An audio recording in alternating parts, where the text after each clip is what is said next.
antologados por el Pen Club Internacional en la Gran Bretaña. En 2003, su texto ¿Qué es? ¿Qué ves? Fue editado por la Secretaría de Educación Pública y en 2006 apareció su libro de poesía titulados Viejos Poemas, en colaboración con la poeta zapoteca Irma Pineda.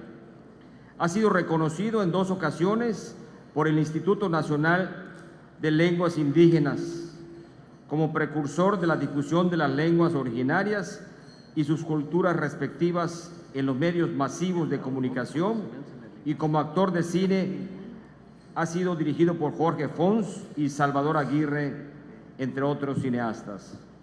Adelante, señor Carballo. Hola, buenas, ¿qué son? Ya tardes, ¿no?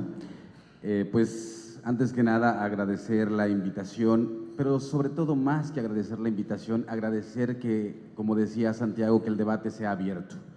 A mí me parece que la opacidad en la que nos movemos en la creación de políticas públicas en México es una cosa que ha dañado muchísimo a nuestro país, y me parece que el país nos está diciendo justamente es que ese método debe de cambiar, ese método restrictivo donde solo un grupo de personas decide lo que serán las rutas a seguir en México es algo que nos ha hecho mucho daño y que nos ha llevado justo al lugar en donde estamos. Un país donde se hablan 68 lenguas originarias, más sus respectivas variantes dialectales, es una ecuación bastante básica. Un país donde se hablan 68 lenguas indígenas, se privilegia el uso de una y se denuesta o se denosta a las 68 restantes, es un país que no se está comunicando. Es la ecuación básica, A más B igual a C. En este país se hablan 69 idiomas, 68 de ellas son despreciadas habitualmente, y una de ellas es la que se privilegia en todos los ámbitos de la vida pública institucional mexicana.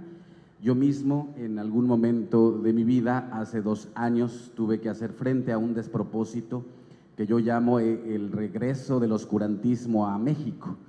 Pero lo más terrible de esto es el silencio institucional, también habrá que decirlo. Nosotros nos enfrascamos en una lucha porque el artículo 230, que inhibía el uso de las lenguas originarias en los medios de comunicación mexicanos, estaba siendo promulgado en las reformas estructurales que el presidente Enrique Peña Nieto impulsó en 2014. Ese artículo 230 decía que los concesionarios de las radios deberían hacer uso del idioma nacional. Una cosa terrible si pensamos que ese artículo fue redactado por un grupo de legisladores que básicamente no conocen el país para el cual legislan. ¿Qué quiero decir con esto? Que el artículo 230 fue escrito por alguien que recibe sus emolumentos devenidos de las arcas públicas mexicanas y que al final de cuentas no sabían el país en que viven, porque la Ley General de Derechos Lingüísticos otorga ya el carácter de lengua nacional a las lenguas indígenas mexicanas. También ominoso es el silencio de las instituciones para las cuales también nosotros pagamos nuestros impuestos, y me refiero en específico a la CDI, al INALI, que no dijeron esta boca es mía. Aún a esta fecha no dicen esta boca es mía. Nosotros cambiamos ese artículo con la lucha maravillosamente del arte. Tuvimos que hacer 2 años de nuestra vida dedicar a cambiar este artículo 230, y por fortuna tuvimos el apoyo de un grupo de abogados importantes que nos cobraron y voy a decir el costo porque me parece que es importante, que nos cobraron 100,000 pesos para ese trabajo importante de defender a las lenguas indígenas desde la sociedad. ¿Qué quiero decir con esto? Que se puede trabajar desde la sociedad, pero es importante exigir la transparencia del uso de recursos públicos y decir cuando se tiene que decir. Esto no es un asunto ni personal ni nada por el estilo. Las lenguas indígenas necesitan tener el reconocimiento que ya la Constitución y la Ley General de Derechos Lingüísticos está haciendo. Un poco llevado esto a lo que estamos planteando ahora. Medios de comunicación, y aquí está mi casa, el Canal 22, El Canal 22 es quizá el único espacio en la televisión mexicana que tiene un espacio dedicado a las lenguas originarias de México. Y eso estamos cumpliendo ya 11 años. Nuestro programa, La Raíz Doble, es quizá el acervo más importante sobre pueblos indígenas vivos en nuestro país. Aún así, tenemos muchas dificultades para conseguir recursos porque, ojo, mucha gente piensa que porque son dedicados estos programas a pueblos indígenas, y eso nos da una visión de todo lo demás, que es barato, que hacer un programa sobre pueblos indígenas es barato, y entonces piensan que hacer educación en lenguas indígenas es barato o debe ser barato. No es así, al contrario, y esto va para los recursos públicos que se asignen a los distintos ámbitos de nuestro menester. Si no se ha hecho un libro en lengua rarámuri o si no se ha hecho un diccionario en lengua rarámuri, ¿qué significa eso? Que va a ser mucho más caro que hacer un diccionario que ya se ha hecho en castellano o de lengua inglesa, por decirlo así. Es decir, cuando hablamos de pueblos indígenas, y yo creo que al final de cuentas es lo que nos está siempre faltando, es muy caro asumir el olvido en muchos sentidos, pero no por eso debe dejarse de hacer. Es decir, el olvido de nuestro país, voy a insistir, el INALI se crea en el sexenio de Vicente Fox. La reflexión en torno a las lenguas indígenas y una institución encargada de proteger, fomentar, desarrollar, incentivar las lenguas indígenas se creó hace medio segundo a nivel histórico. Eso es, de ese tamaño es la deuda que se tiene hacia los pueblos indígenas. Otra, vámonos a los libros, voy rapidito. Hacer libros en lenguas indígenas. Por ahí tendríamos entonces que trabajar la educación en lenguas indígenas. ¿Cómo queremos que haya poetas prominentes, escritores de gran calado a nivel mundial en las lenguas originarias mexicanas si no estamos trabajando la formación de nuevos escritores en lenguas indígenas? Y cuando digo escritores no me refiero a los que vivimos profesionalmente de escribir, sino a aquellos que puedan recibir los beneficios del proceso de enseñanza-aprendizaje en su propia lengua.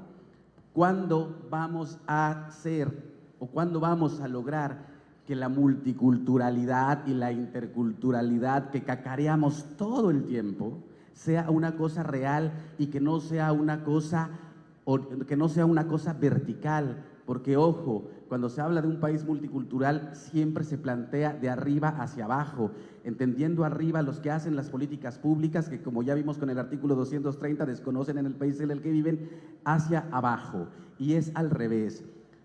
Un día yo critiqué la traducción del Principito a la lengua otomí porque me parecía un despropósito, no que se hiciera la traducción de ese libro, sino que los medios de comunicación hicieran gran cacareo de eso, que me parecía mucho más importante, me sigue pareciendo mucho más importante editar el nuevo libro de Isaac Carrillo, editar el nuevo libro de Briseida Cuevas, en una edición importante, porque, ojo, seguimos incluso en los libros utilizando nuestro racismo. ¿Por qué tenemos que hacer libros feos? Ojo, ¿por qué tenemos que hacer libros feos de lenguas indígenas? Porque los hacemos feos, los hacemos con nuestro sentido infantil. Es la cosa naif haciendo libros. Es espantoso ver un libro con una mujer con trencitas y con un moñito. Eso es racismo también, y lo tenemos que quitar de todo esto. También me parece importante, y ya con eso termino, la cultura popular en México. Armando Manzanero es cultura popular, es un artista maya de cultura popular o es un artista maya culto de masas. ¿Qué es lo popular? Yo decía que cuando buscamos y ponemos al Instituto Nacional de Bellas Artes y a culturas populares por separado, está diciendo que este país no se ha logrado reconciliar, que este país tiene que separar, y además los indígenas estamos peor, porque entonces nos ponen con la cultura indígena y la cultura popular. La cultura popular del barrio de Iztapalapa tiene que ver con la cultura popular indígena del barrio de Jalatlaco de Oaxaca? Esa es mi pregunta, que tenemos que reflexionar muchísimo al respecto, porque este país, en verdad, este país, si ustedes miran la reforma educativa, donde tiene sus grandes resistencias, Chiapas, Oaxaca, Michoacán, Oaxaca, 16 lenguas indígenas, Chiapas, 12 lenguas indígenas, Michoacán, bastión purépecha. ¿Por qué está ahí? La respuesta es muy clara para mí. Y entonces, porque son pueblos indígenas, porque eso básicamente es lo que no estamos entendiendo. E insisto, un país donde se hablan 69 lenguas, incluyendo 69 lenguas, en esas 69 al castellano, y privilegia una y desprecia 68, es un país que no se está comunicando. Tenemos que hacer todo lo posible para entendernos, porque si no, el abismo está a la vuelta de la esquina. Y el debate, eso me parece importantísimo. Busquemos debatir lo que somos, busquemos debatirlo, pero entre pares. Debe ser un diálogo entre pares, no debe ser un diálogo impuesto, y me parece que ahí tendríamos muchas cosas que ganar con respecto de lo que somos. Hablemos, dialoguemos, debatamos, instiguemos al diálogo, porque eso es lo que nos hace falta. En este país tenemos la piel muy delicada y pensamos que porque alguien me miró feo ya no podemos debatir y no somos amigos. No, podemos ser enemigos incluso y trabajar juntos. Eso es algo que no nos han dicho tampoco, y me parece que es impostergable el diálogo. Ya lo decían ayer los zapatistas. Señores, dejen de fomentar el odio, porque si no, de otra forma, cuando quieran negociar, no va a haber nadie que se quiera asentar a la mesa con ustedes. Muchas gracias.